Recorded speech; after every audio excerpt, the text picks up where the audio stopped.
Two.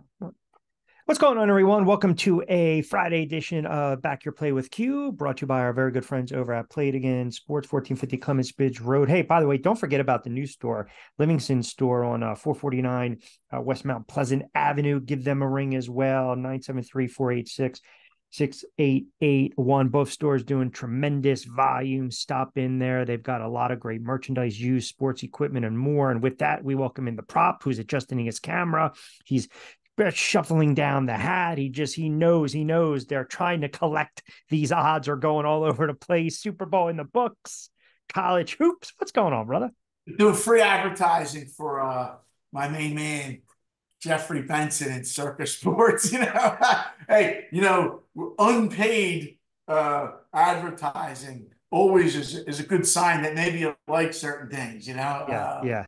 But hey, I have the hat. I entered the contest. When I go there, I stay there. It is what it is. How have you been? I'm doing well, man. As we kind of put a bow on the Super Bowl. I know you and I have always talked, the analytics, taking the ball, doing this, doing that. Not bad with some of the props.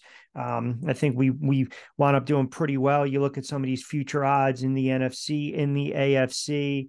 Look, I still believe Kansas City, Cincinnati are going to be right there. I still believe San Fran will be there. Upstart our Lions, the debacle, the drama that is the Philadelphia Eagles, and God knows what the hell's going on with them. So I thought a pretty successful NFL season, solid playoffs, entertaining Super Bowl, and people are still going to, talk about the decisions made and the decisions that were not made. How do you argue as a fan with overtime in the Super Bowl? Yeah. You don't want the. We both remember the days of, San Fran gets in. They're laying 19 against the Chargers. Do we want to? We don't really want to go back to those days. We want to see competitive, good games. I think for the most part, the last three Super Bowls have been phenomenal. Agree. Cincy and the Rams, and then the Eagles game last year, and then of course this year, it creates more scrutiny for people like Shanahan or whoever the person is that Sure. loses the close game, and it also shines a light on some of the refs, like it did the Eagles Super Bowl. I think it's good for everybody. I mean, if for me personally, if San Fran at 2nd and 4 or 3rd and 4. I believe they were 2nd and 4, and then the for Kansas City, the D-back made a great tackle on Kittle to make it 3rd and 4, 3rd and 5, I believe. And then if they get the first down, they could San Fran could have ran the clock out. Yep. And attempted a game-winning field goal. If the game falls at that number, I do really, really, really well. So, like when that play was going on, I think I left the room, or I don't know. I kind of didn't watch it exactly because I thought that the 2nd and 4, I was like, oh my God, it's something we've seen. How many times have we seen Kittle make that catch and go, 9 yards? And it's Yep. just easy. So they made a great play. And then there was a lot of talk about the, do you receive there? There's some people that I respect are saying, no, you go, you get the ball and you go right down the field. And there's a lot of other people that say, no, because I think they get it can be confusing because the data's out there, like in college football, it's obviously much better to go second because you know what you have to do. If a 4th down comes up, you're 4th and 3, and you have to score a touchdown, it becomes a positive EV for you to go 4th and 2 or 4th and Yes. 3. Where if you go first, you might kick the field goal. And then this goes back to what if I'm head coach of San Fran, or me, both of us are. To kick off means we're betting that if Reed gets in that situation of 4th and 4, he is going to kick. That's really, if you decide to kick off to them, you kind of put all the scenarios in your head. And that's one of the scenarios where if it's reversed, you go down and you kick the field goal, they're probably not going to settle for the field goal. You know what I mean? Or if you go down and score the touchdown, now Reed's 4th and 4 is he has to go 4th and 3. So you almost would put Reed in a situation where he let him make the mistake, the analytical mistake, choose the bad decision. He has Mahomes, like they're saying now, like if they had scored the touchdown, if KC went down and scored the touchdown, they would have went for 2. Yep. I'm not positive I buy that. I think that's what you do. I think that would be, if I'm Dan Campbell and I'm on board with him, of course, or Doug Peterson, I think they would in fact do that. But for me, I'd have to see Reed do it. I don't know if Reed's going to do it. At this point in his career, he might. If this was 5 years ago, I don't think, no way. No. But I think, it's really hard to model something like that. I think if you're going to model that, just come up with the correct numbers, you almost have to try to quantify Reed versus the league. Does he go for it when he should, over a certain amount of time? I also throw in the mistake I think Shanahan did make. If you're going to receive, I think you go down and score a touchdown. You have to. You go for it on 4th down. Agreed. You go for it 4th and 3. I've mentioned this on your show. I've mentioned this on Twitter. Now people are trying to steal my thunder because, I'm not that popular, apparently. Or because my attitude, whatever the case is, but I've been screaming it for years about all the way back. I mean, years and years, but the most shining example is when Rodgers and Tampa Bay NFC Finals, and Green Bay did not kick the field goal. Yep. So the number of people plug in is, well, they were 4th and 4, and it's really close at 4th and 4. If you kick the field goal, you can't really argue with it. Let your defense go. But that wasn't my argument. My argument was they were 1st and goal inside the 10. And that's when you make the decision to use all 4 downs, because now you're 2nd and 4. Remember, Rodgers scrambled out to his right. Yep. To his right, and he threw for the end zone. Yep. Now, if everybody's on the same page and say, listen, we're going to use all 4 downs. We don't care if we get stopped at the 1 or 2, because 4th down, we're going for it anyway. It opens up a little bit where you really can take advantage of the defense who's going to defend the goal line, thinking that, okay, you're going to make your decision on 4th down. We might give you a yard or 2 here. Yes. So they want to overcommit and have you score on them. We're going to protect the line. If we tackle you at the 1, so now you're 4th and 1, we're going to dare you to go. Well, if I already know I'm going, I'm happy that you give me those extra yards. And it changes the scenario. So the scenario that people needed to plug in that Rodgers game for LaFleur wasn't 4th and 4. It was 4th and 2. Mm-hmm. Because what if Rodgers had gotten stopped on the run? And, now he's at the 3 or the 2. And then they don't have to necessarily throw for the end zone. Maybe they run. Because now it's two plays to get 3 yards. So now your decision is, okay, you're stuck at 4th and 2 or 2.5. You can kick the field goal? Absolutely not. Number one, you got Brady coming back the other side, and it's 2 yards or 3 yards. It's not 4. It's a big difference. Sirianni in the Super. This is what I've been screaming at. Sirianni in the Super Bowl. Go back and watch the replay of the Super Bowl if you don't believe me, and listen to the announcer's call. I want to blame Collinsworth. I believe it was Collinsworth, but I had the game on mute most of that Eagles KC Super Bowl, so I don't want to blame him if it wasn't him. But remember, the Eagles had a couple 3rd and 8s, and they ran Hurts on a draw, and the announcers and Eagles fans said, "What the hell is he doing?" Because everyone knew they were going for it on 4th. Because he already knew what they're doing. If you watch what KC defense did, they're guarding the 1st down marker. They're like, okay, loser, you're not going to get 8 yards. We'll give you the 6. Now you're in 4th and 2, and then they're running it again.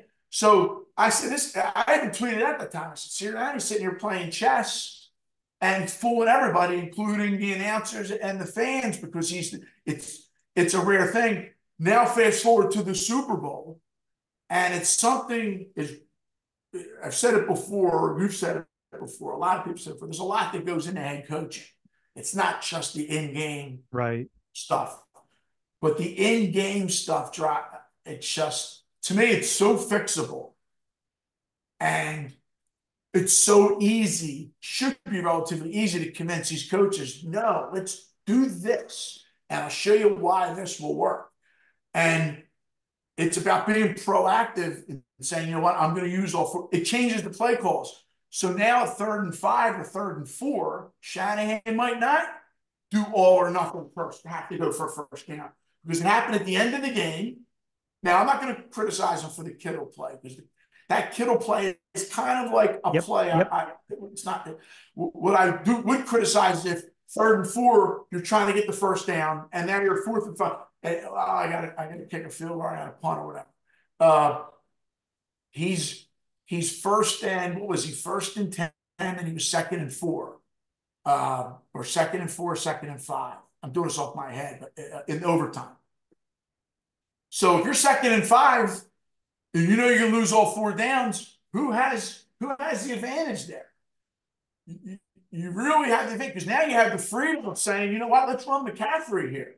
Correct. If he gets stopped, then I'm almost free rolling a little bit. He's not going to get you 2 yards. Yeah, if he puts a juke and gets left tackle a little bit, again, you're going to have some of these linebackers, they're not going to overcommit. Correct. To make a hero tackle, to get you 4 yards spot. They're going to wrap up, get you down. You didn't get the first.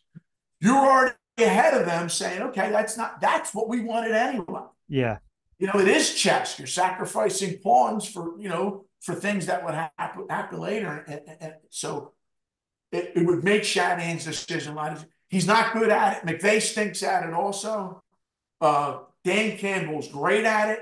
Sirianni's good at it. I think if Stefanski could ever get into an important game that's close, I think he would show that he's good at it. I think Doug Peterson has already shown how good he was. I mentioned on this show that people completely forget what he did in that comeback against the Chargers. Everybody focused on the Chargers blowing themselves up.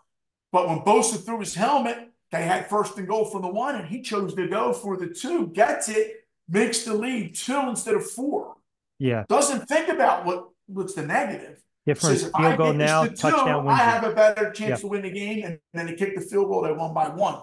It changed the scenario in a good way.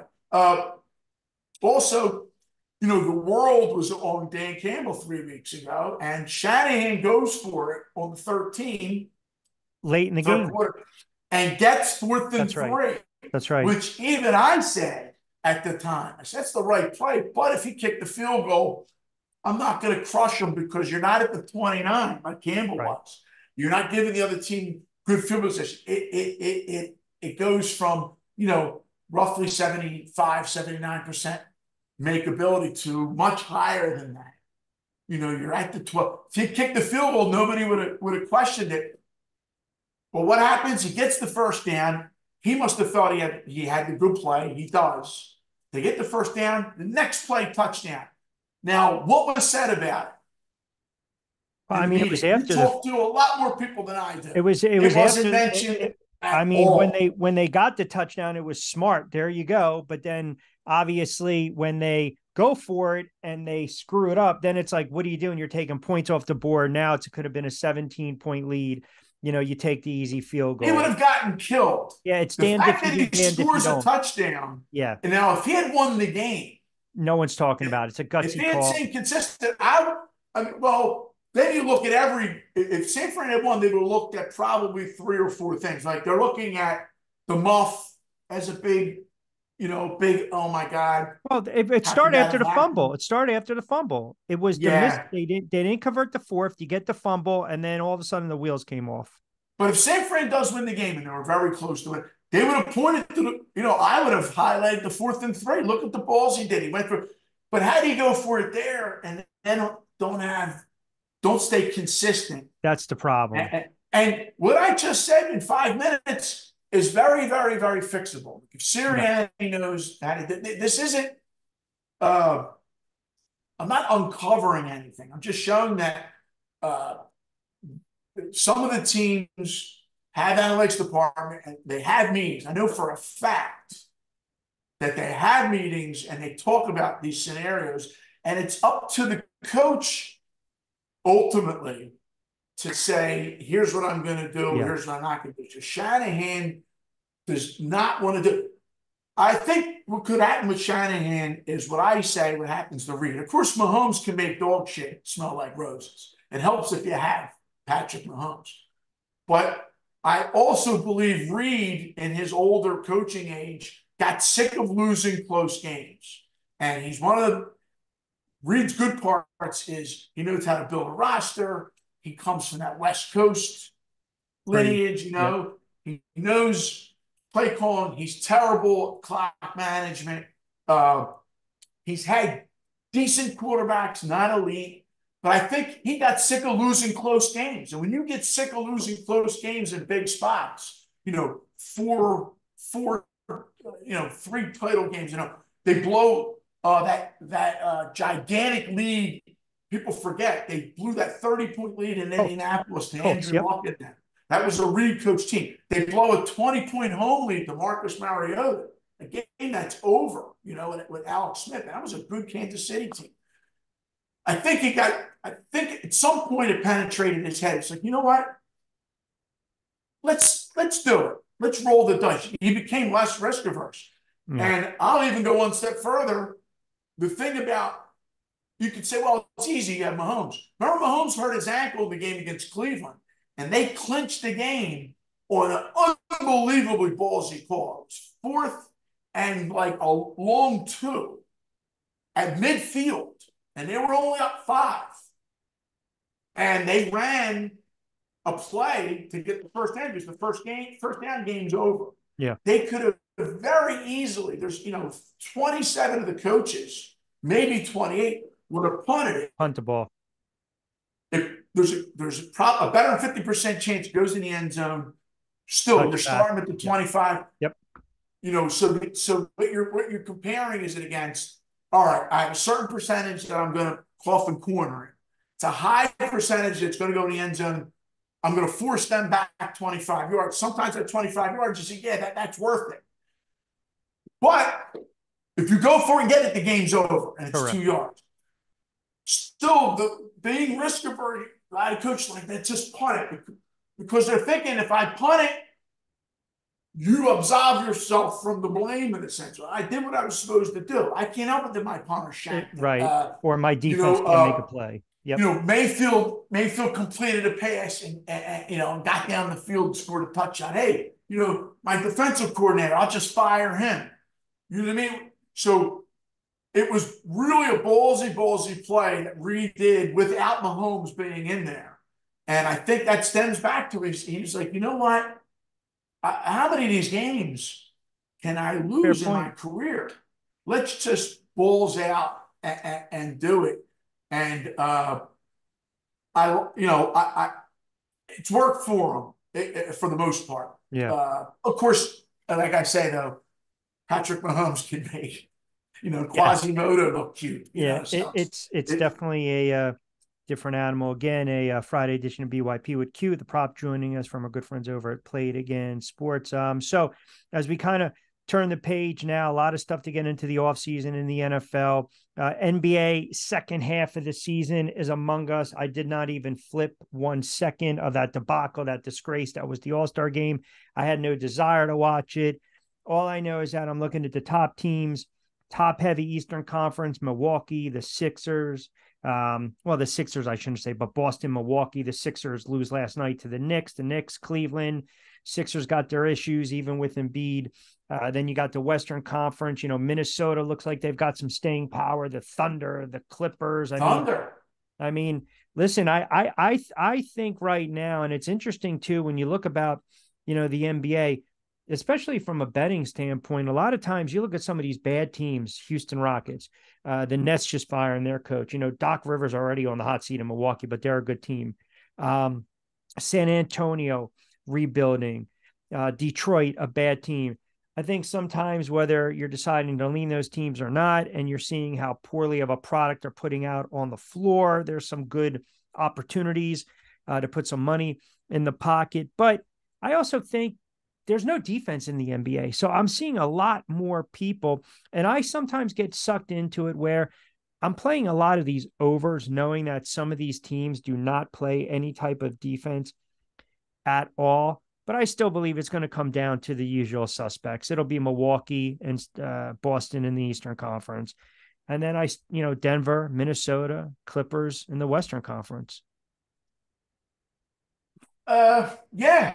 I mean, last year, excuse me, last year, I don't want to use the term coast, but for a guy like LeBron, and I think to a point, the entire team on Golden State last year, they I don't want to say again, I don't want to say coasted, but it's like they did just enough to get to the play-ins. And then once that happened, I mentioned it on your show before. It's like LeBron sees the light at the end of the tunnel, and then he can shoot at. Yep. When you're in December and January, unless he's going for a record, or unless it's there's going to be some ebb and flow to some of these veterans' games. Now you run the danger of not being able to turn it on at the right time. When we were kids, I remember this was what I felt about the Islanders in the Bossy and Potvin Sure. years. I thought, especially after they won the first one, they kind of figured it out that, we're going to make the playoffs. Who gives it anything? Right. Who cares do we really need the 1 seed? Let the Flyers and these other guys kill themselves for the 1 seed. We're going to get a 4 or 5 playing game. Everyone's going to be healthy, and we're going to stomp the hell out of these guys when it matters. And without even, checking the accuracy of my 40-year-old memory, you're a New York guy. You kind of remember that too. And anybody who's listening to this is a hockey fan. You'd be like, you know what? That's exactly what they did. Hey man, I got cousins in Philly that think Bobby Nystrom was still offside. So it's Oh, he definitely was, and that was the first one. But if you go back and look after that first one, they figured it out. Let's just make the playoffs. As long as we're not the 8 seed, correct. And even that it didn't matter. But if they get 4 or 5. Get there, get nothing. You're starting to see that now in the NBA, and I distinctively saw it last year. And I bet my opinion. A lot of people were on Memphis in that first series. They looked at the regular season. I saw wide-ranging predictions of what the Memphis and Lakers series would be, and a lot of experienced people fell into this Grizzly thing. And I just said, there's no way in a series that James is going to, on an evenly matched team, that James is going to lose the series. Lose the series. At the very least, it was an overlay of what the price was. Yeah. And some people felt, I think Grizzlies should be 2-1, and they were just looking at it, differently. Now it's really tough to quantify. I'm basically betting a hunch, but I think it's an educated hunch. Because some of the older teams, they have to pace themselves. You're going to see it with Golden State too. And then they can, again, not turn it on, but I think you're going to get some value at the very least in a line. I thought, I think I may even put the tweet out. I think we may have talked about it. You get to a game 7 in that scenario, because, that's really tough to beat James or to beat Curry in that 7th game, because now you have a close series, and then they really have the light at the end of the time. I'm going to go all out here, then I can rest for 3 days. Yep. So I turned out to be right. Will that be the same thing this year? Well, I got a decent number on Lakers to make the playoffs. Yes. Although hurts my stomach to even write yes, because I have uh, I didn't play a preseason prop of them not to make the playoffs, but I did play their under pretty strong. Oh, And really? remember we talked about the over under. So Yeah. Memphis under was a huge one. I don't know why they came up with that crazy number. It was way off. I mean, I'm going to win the under on that a lot. Not to toot my own horn, but we talked about it on this show. But and I messaged a few people that are also heavily involved in the futures, and they bet it too. And I have I had a lot of unders. Under Golden State. I had under the Sixers, which is still live. Very live. I did have an under in Dallas. Full compliant. Now Dallas has won 8 straight games, so Yeah, they're on fire. my under 45 was looking pretty good when they were 25-23. But it was looking manageable. They win 8 straight, now you got a problem. So I'm Yeah. going to lose that. It's like when the Knicks won 9 in a row. Yeah, it's like, you know, you want to win the 8-game streak in December. I do have one over. I have over Cleveland, over 50.5, which That's seemed like a 36 high and 18 number. right now. That's not a bad play. That's a real strong play. They're right in it. They're right in it. Uh, uh, the other poor bet I have, and I only bet it for a small amount because I got some kind of crazy number, was the Sixers not to make the playoffs. Correct. We And talked about that. I hate to root for people to get injured. You know, I would never do that. But injuries happen, and you have to put that into. Well, you have to take in consideration with that, Yeah. especially when it comes to if you want to do a futures bet with a player like Embiid winning the NBA MVP, because you know he's not going to be out there for 80 something games. Oh It's yeah, just so if not you're happening. getting some great number, it was worth a bet that they weren't going to make the playoffs Well, because I my figured. Wizards under is looking pretty good right now. They won Oh, I 9. also have another lousy bet. I had your Wizards under looks great. I had I thought there was a little bit of value on Spurs over Yeah, that's because I had a 27 and everybody else was dealing 28 and a half at 29, which 11 is and 27 45 right actually now. plus it's They're, such a loser. It's yeah, terrible. But I did not, I don't like, I don't want to say I'm biased on the overs. I am because I believe there's too much value in unders. Now, again, it's a tough thing to just generalize and say, but if you added up all the totals numbers, there's just it's too many games. There's no way everybody can win 51 games. It just doesn't happen. yeah. There's a good uh, uh, ratio there, or a good model there to show that a couple of these teams are going to fall pretty far below what their total is. Their expected value for the future is always a little bit less. Happens in the NFL. I don't want to give out too much stuff because the NFL futures are pretty important. But it happens in Major League Baseball as well, because it's just, you know, some of these are the season's long, people get hurt, there's a lot of ebb and flow, there's a lot of things that can happen. Of course, you know, there's also overs in baseball, like you Correct. showed in Arizona. You know, if you can catch lightning in a bottle. But I tend to look for reasons to play under or see what's overvalued as compared to their expected value. And sometimes you can get, you know, 3, 5, 8% edge there, believe it or not. And you tie up some of your money, but if you can get a credit book, it's not that big. So I don't want to jinx myself by saying Cleveland might be a winner. I didn't even want to look at them, you know, but you know, it's the dead time after the Super Bowl. So you're like, oh, so for people that might tune in now and say, okay, well, what's a good bet now? I think if you can get plus money on Lakers, yes. It's not a terrible bet. You might find some places that are even. I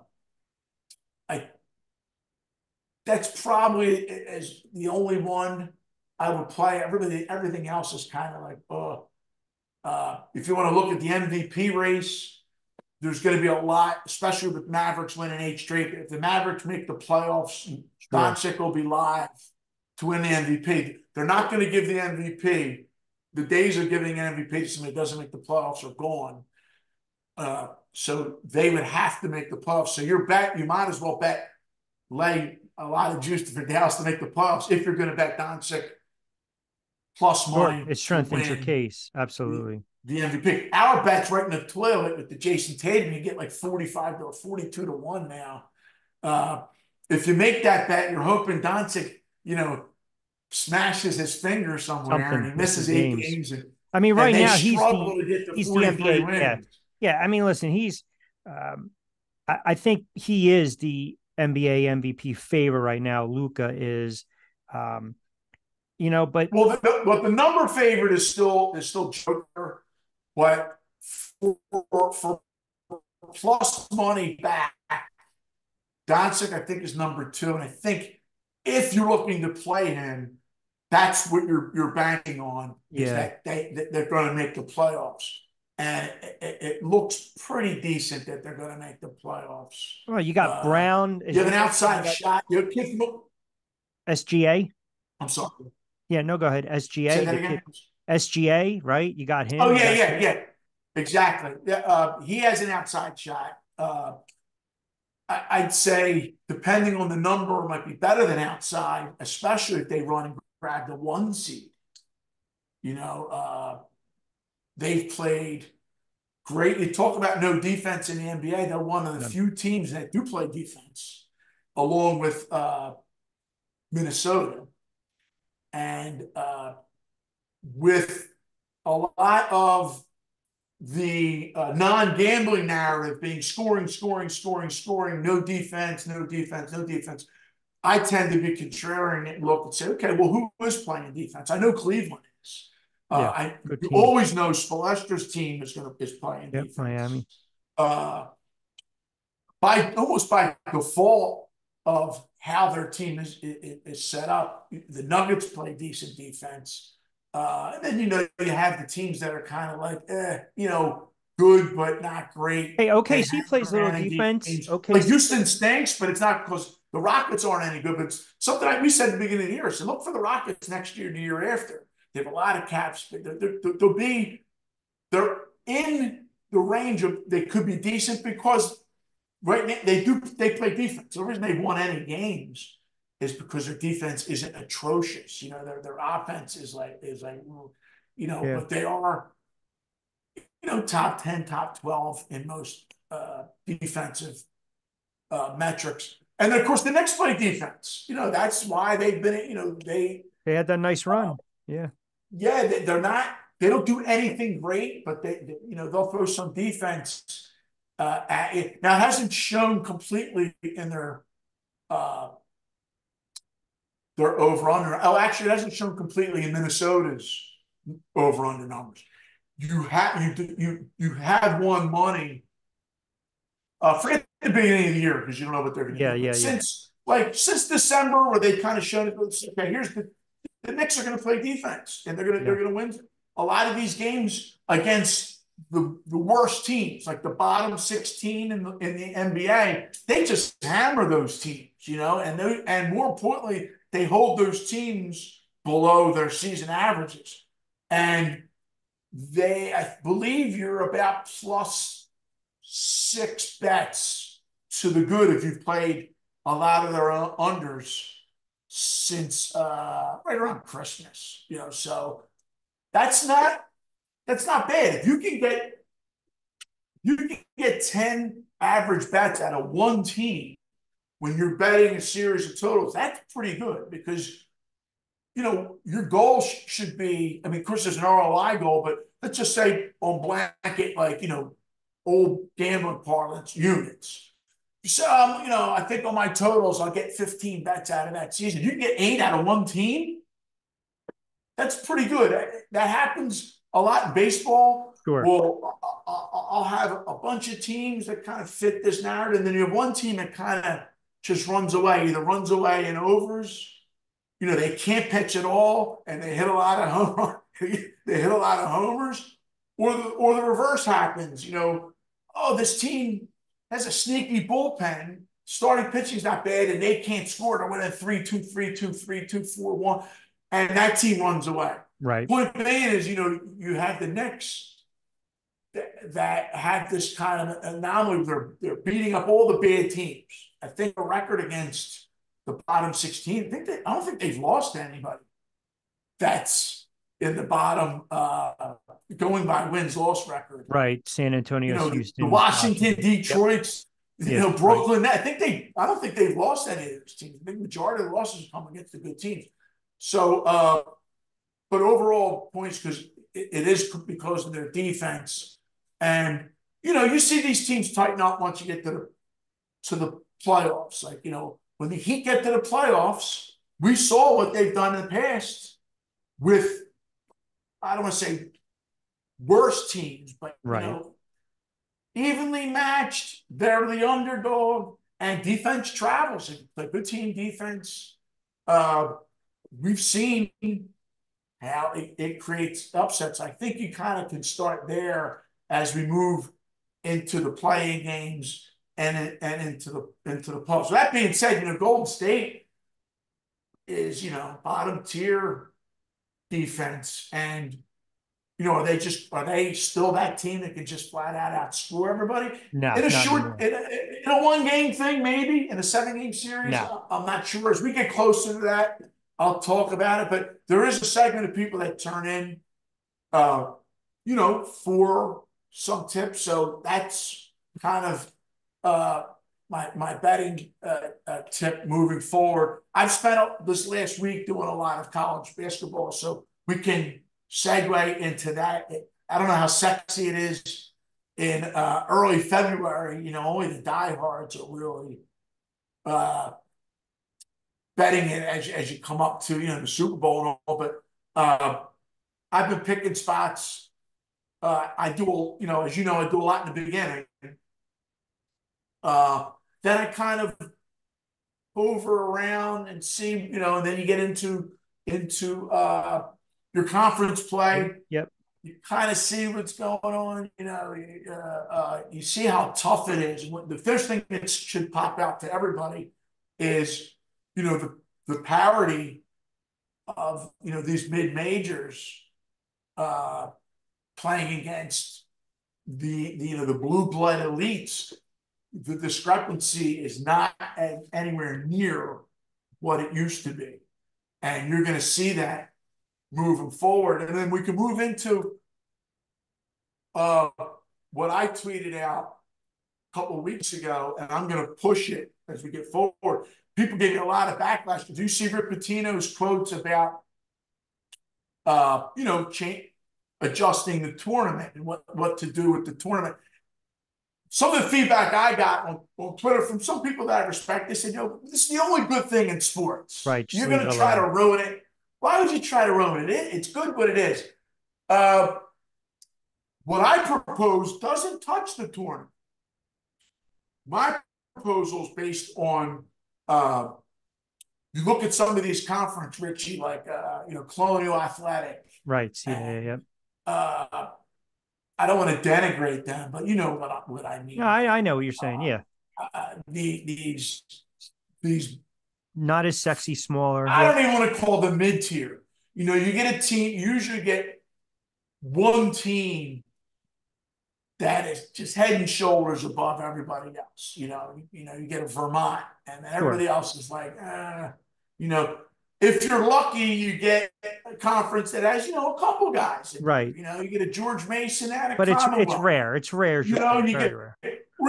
But what I propose doesn't hurt that team that has gone on the road and beat, they won on the road at Illinois, say, or they went on the road and played a tough game at Pitt and lost by a bucket or something. You don't hurt that mid-major who's won 24 games or 22 games overall. They're not the elite. They're not the best team in that conference, right? Yep. And they're only going to take one team out of that conference. Or worse, you get one team that's way above, and then they get upset in the conference, and then Maryland, Baltimore County is sneaking in where Coppin State is sneaking in. You're like, oh, this is great for Coppin State. They're 16-21. No, no, No, no, no, no. no. They're going to lose Those, by 40 in the first round. yeah, well, because all of these, everything revolves around money. And the only reason the conference tournaments even exist is for money, especially on the top end. Remember, the Big Ten didn't even have a conference tournament until like the late 90s. 5, 6, 7, 10 years, 12 years, 15 years after the Big East. Bobby Knight was a big one. He said, what do we need the damn tournament for? We play all season to see who's first. Well, yeah, he's right as a purist, but it was about money. You have to have a tournament. And it hurts. You're first in the regular season, you played everybody, you finish first, you get the bye. That stinks. You should get a double bye, because if you're that top seed, you get knocked out of your tournament. Now they're sticking you with a 7 seed, 6 seed. It's so take the top tier tournaments out. You can still have the ACC tournament. You can still have the Big Ten. What I'm arguing against is the CAA. Yep. And the match, all these other middle tier that they're trying to make a little bit of money there. Nobody gives a shit about the Atlantic 10. I've been to it when it was in Philly. I traveled years ago, spent 2 days in Atlantic City to watch the damn thing. I just because Temple was in it. It's a week down the shore. It's post. It's not. Yeah. It stinks. There's nobody there. There's no juice to it. The 1 year Lamar Odom in Rhode Island won on a buzzer beater.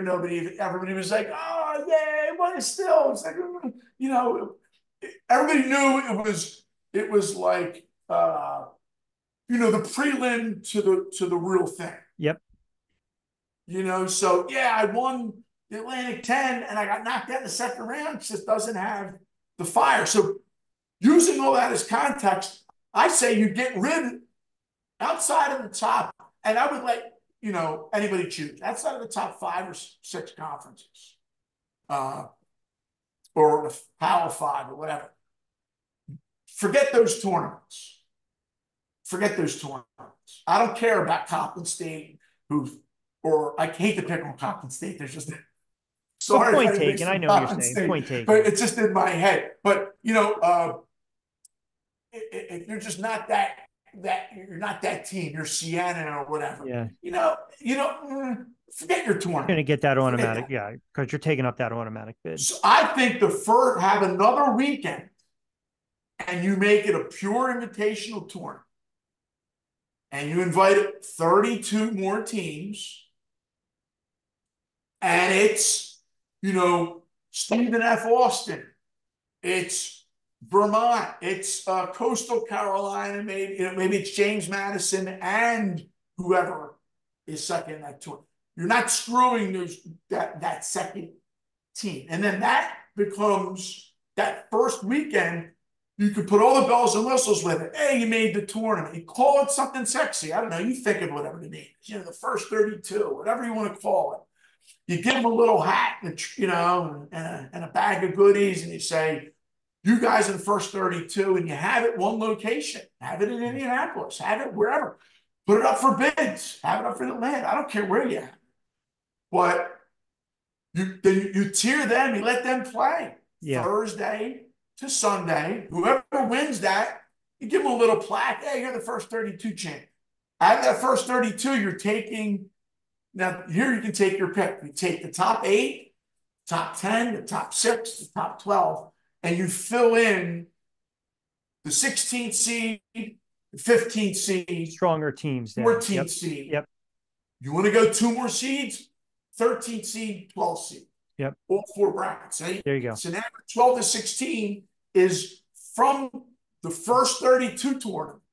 Yeah. You're not hurting anything. And they're not going to get pounded by 50 points in the first. That would be more competitive games. But you're making more competitive games. And then what you're really taking away is because my belief is the teams want to see the year Monmouth of course won 26 games. Nobody was watching Monmouth. No.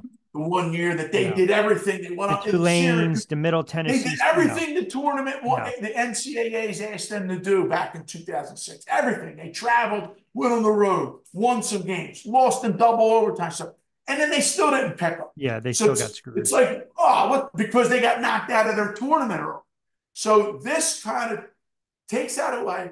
Everybody would watch it. It doesn't take away from the tournament. And then you don't have, the 16 versus 1, it's still going to be a mismatch. Right. Because what you're doing is you're taking the 10th place team, the 12th place team out of that first weekend. So that's still going to be, somebody that, it could be somebody that played well, but they're not phenomenal. And the 1 seed gets them. Yeah. Now, the only hole I can poke in is you say, the 1 seeds and the 2 seeds are now going to have a tougher game. So what? So what? I mean, it makes the tournament better. I mean, you really want to get crazy, give the 1 seeds a bye. I don't think you could do that because the 1 seeds are picked. There's never agreement. And as parity gets more, you're going to be more arguments between the 1 and 2 seeds. So, but I think what I propose makes the tournament better. You're only as a total of 96 teams. People misconstrue this. Like, oh, you're gonna have all 300. Nobody wants to see Bethune-Cookman in the tournament. That's not what I'm saying. But if you add those other 32, look up by any metric based on record or power rating or whatever. Look at who's like around 95th, 96th right now. They're not terrible teams, and they would be fun to watch. I think people would watch James Madison versus Princeton. I don't know, take your pick of that, Grand Canyon versus, South Dakota State. They're going to get invited to that 32 and let them play it out. They get knocked out early there. Hey, good season. Maybe then the CAA or whatever they are, they can come in and scoop them up. But I think what I propose, I can't find any holes in it. It was a response to Patino. He must be on board because he didn't say no about it. That was my thing. Someone's going to steal my idea. Of course. Somebody like Joe Lenardi, he's an Overbrook guy. He's probably going to steal the idea and say it's his or whatever. But we heard it right here. We had this documented. That's right. That's right. On BYP, we got it. We nailed it. Yeah. He, of course, is the prop joining us on a Friday edition of BYP. Yeah, go ahead, close it out. Go ahead. What do you got? Well, I was just going to say, I actually was one of the few East Coast people last night that watched Washington State beat Arizona last night. I did that. Washington State. Washington State is a decent team. It's one of those teams of what I propose. I don't know if they would get a bid. I guess they would. They would get a bid to the main tournament. They'll probably be a decent seed. But I had them last night. I still think Arizona's really good. It's going to be a crapshoot, literally, with this the tournament. Who can win? I think if you can get odds, I think it's good if you can get 3-1 for the no that go against Purdue or UConn. I'm hearing a lot of stuff because UConn's going to have the first 2. They're going to keep them in the East if they get a 1 seed. So they're going to be close to their home court, and I think. Where's the second? Is the regionals looking at? It's near there too. Or they have it in Boston or Brooklyn. I don't know. Everything's going to be right there, so they think it's an advantage for UConn. And listen, UConn is a very good team, but I would fade them. I would not try to lay anything for them to go back, especially in the environment that we're in now. It's a 1-game, basically invitational tournament. Of course. And the variance is going to be incredible. All you need is one team to get hot from 3, and there goes UConn. One bad game. And remember, you have to win 6 straight. Winning 4, just getting another Final Four is its own it's challenge, of course. So I think it would be almost unfair for us to sit here and root against Purdue again, because how many times has poor Matt Painter's been knocked out of every? I almost want to root for I don't care Purdue. about fairs. I'm down with Purdue. Yeah, it's like what, but I do think there's some value, future value in a team like Creighton. I'm not saying that just because they fought UConn coming off a good win against a really good Marquette team, and then they got absolutely smoked. That's not an indication Yeah. that Creighton is that much better. But it's just some of these things are scheduling. Uh, and if you are in end of February and you have 24 wins like UConn did, you're 24-3. That's about as good as you're going to get. You can't hope. The days of hoping for 27-0 are probably gone unless No. you play in Gonzaga's conference. But Creighton, I've seen 45-1, 42-1, 40-1 to win the whole thing. I don't see any Creighton Final Four odds. I'm sure they're out there. But if you play a 45-1 on Creighton, my goal is just to get them into a regional final, Gotcha. and then I'll decide what I What want to you're gonna do. do? Okay. Uh, Fair enough. I think that's an incredibly high number. Okay. When you compare it to, they've had a very comparable year, and they're a very comparable team to North Carolina. North Carolina is good, but you see North Carolina in front of it.